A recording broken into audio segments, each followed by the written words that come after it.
नमस्कार दोस्तों, मेरे चैनल एडीआर अड्डा पर आपका स्वागत है। मैं आपका दोस्त राघवेंद्र सिंह राजपूत एडवोकेट आपसे वीडियो के माध्यम से अपने विचारों को शेयर करता हूं। और आप जानते हैं कि मैं देश की बात करता हूं। अगर आपको मेरा वीडियो अच्छा लगे तो मेरे वीडियो को लाइक करें और शेयर करें और मेरे चैनल को सब्सक्राइब करें।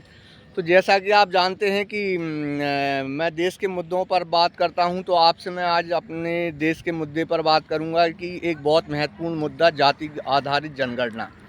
मैं अब आपसे जातिगत आधारित जनगणना के मुद्दे पर थोड़ी सी बात करना चाहूँगा, अपने विचारों को शेयर करना चाहूँगा आपसे।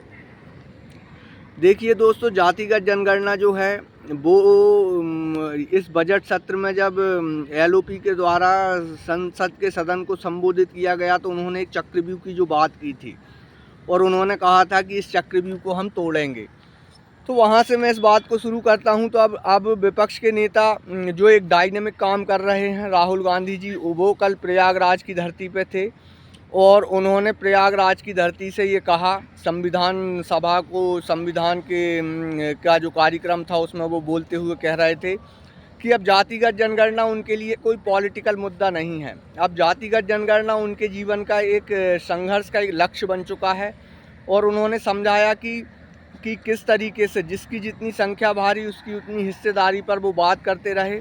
और उन्होंने बताया कि किस प्रकार से आप देखिए कि प्राइवेट कंपनियों को उठा के देखिए, आप मीडिया हाउसेस को उठा के देखिए, आप जो सरकार को चलाने वाले अफसर हैं उनकी लिस्ट उठा करके देखिए, किस प्रकार से भागीदारी से वंचित इस देश के एक बहुत बड़े तबके को रखा जा रहा है। तो उन्होंने इस मुद्दे पर कल खुलकर बात की और उन्होंने संविधान के बारे में बात की। क्योंकि संविधान जो है वो सबको राइट्स देता है। और उन्होंने बताया कि कैसे आप लोगों के सहयोग से, वो जनता को संबोधित कर रहे थे कि आप लोगों के सहयोग से कैसे संविधान को लोगों ने माथे से लगाया। इस प्रकार की वो वहाँ पर उन्होंने बात की।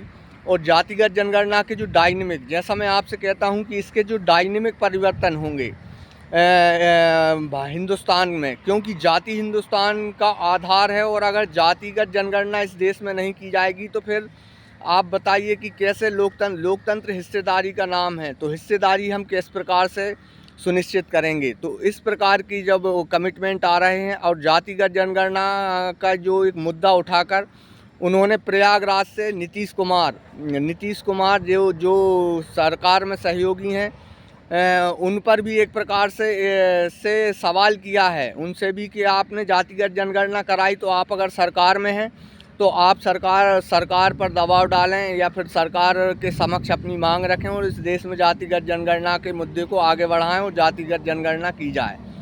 तो जातिगत जनगणना से बहुत सारे सवालों के हल मिलने वाले हैं। जैसा कि मैं आपसे कहता हूं, उन्होंने कहा कि ये जो 50% का रिजर्वेशन कैप लगा हुआ है, थोड़ा सा इसके बारे में मैं आपको शॉर्ट में बताता हूं कि ये 50% का कैप जो है अब ये बढ़ने जा रहा है।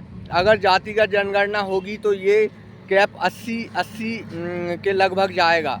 क्योंकि आप देखिए ओबीसी की अगर अपन बिहार के ही आंकड़े लेकर जातिगत जनगणना के अगर ओबीसी पर ही हम अपन बात करते हैं तो लगभग 50%, और फिर आदिवासी और फिर SC ST अगर आप इन्हें